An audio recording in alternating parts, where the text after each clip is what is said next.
नमस्ते।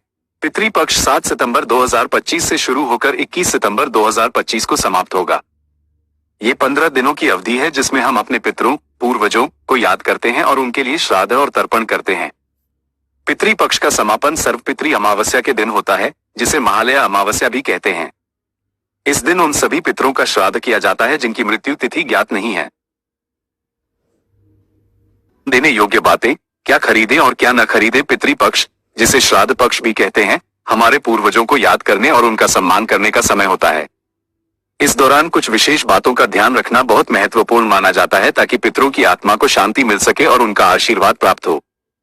पितृपक्ष में किन बातों पर विशेष ध्यान देना चाहिए? तर्पण और पिंडदान। पितृपक्ष का सबसे महत्वपूर्ण कार्य तर्पण और पिंडदान करना है। तर्पण में जल, दूध, तिल और कुश का उपयोग करके पितरों को अर्पण किया जाता है, जबकि पिंडदान में चावल के आटे और तिल से बने पिंडों को अर्पित किया जाता है। ये क्रियाएं किसी योग्य पंडित की देखरेख में करना उत्तम होता है। सात्विक भोजन। इस दौरान घर में सात्विक भोजन ही बनना चाहिए। लहसुन, प्याज, मांसाहार और तामसिक भोजन का सेवन बिल्कुल नहीं करना चाहिए। पितरों को अर्पित किया जाने वाला भोजन भी पूरी तरह से शुद्ध और सात्विक होना चाहिए।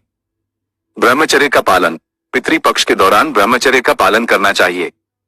इस समय किसी भी तरह के शुभ कार्य जैसे विवाह, मुंडन या गृह प्रवेश आदि नहीं करने चाहिए। दान पुण्य। इस अवधि में दान पुण्य का विशेष महत्व है। ब्राह्मणों, गरीबों और जरूरतमंदों को भोजन और वस्त्र दान करना चाहिए। गायों को घास खिलाना भी बहुत पुण्य का काम माना जाता है। पवित्रता और अनुशासन। घर में और मन में पूरी तरह से पवित्रता बनाए रखें। किसी भी तरह के वाद विवाद से बचें और शांति का वातावरण बनाए रखें। पितृपक्ष में क्या खरीदना चाहिए? पूजा पाठ की सामग्री। इस समय आप पूजा पाठ से जुड़ी चीजें खरीद सकते हैं, जैसे कि धूप, दीप, अगरबत्ती, हवन सामग्री, कुश और तिल। दान की वस्तुएं।